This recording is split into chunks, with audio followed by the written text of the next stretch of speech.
So let's start. Let's get this one out of the way. Knight, can you tell us a bit of the story of the movie, and what inspired you to make this movie?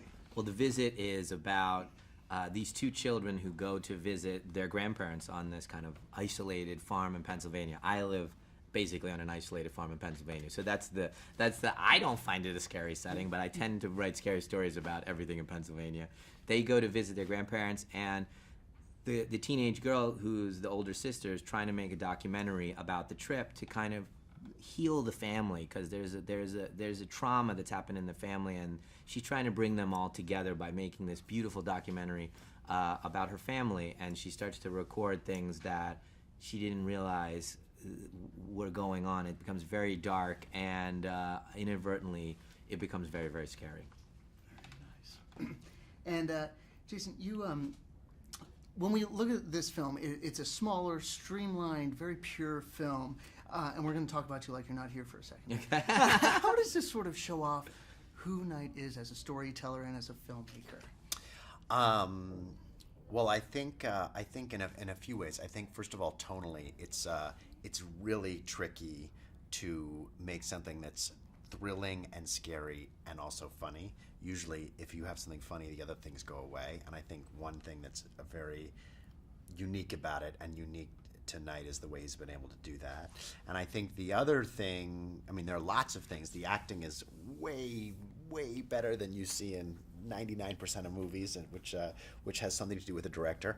But I think most of all, this film is a mock documentary, and that's very different than a found footage movie. And for me, there's a character in the movie who's interested in filmmaking, and there's a director behind that character who's one of the great filmmakers. And so the movie is very beautiful to look at, and that's very unusual in a mock documentary. It's very thoughtful and composed, and feels like a quote-unquote real movie, despite being told in a mock documentary style.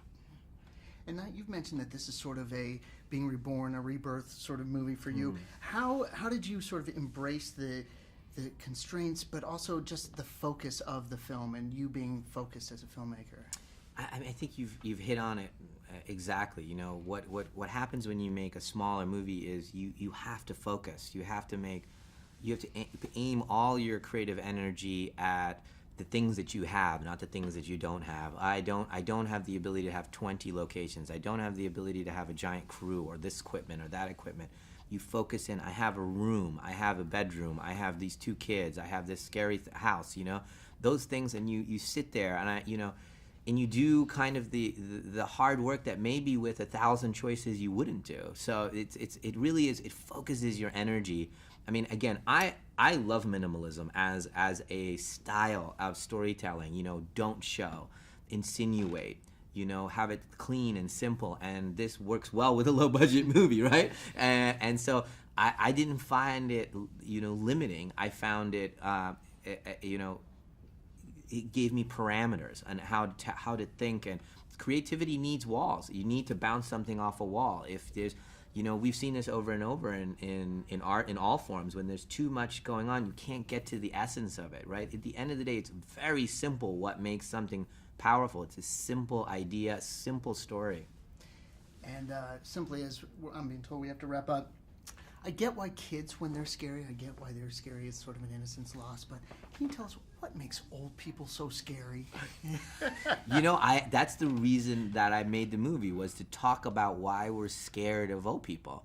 Why is it? It's this fear of getting old, which is a version of I'm scared of dying.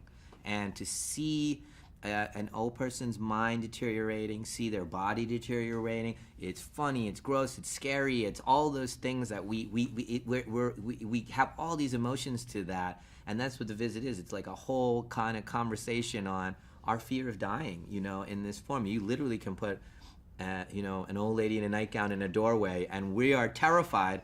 And yet she's just an old lady. Why are we scared? But we're all like, three grown men. We'd all be like, oh my God, look at the lady in the doorway. Call your grandparents.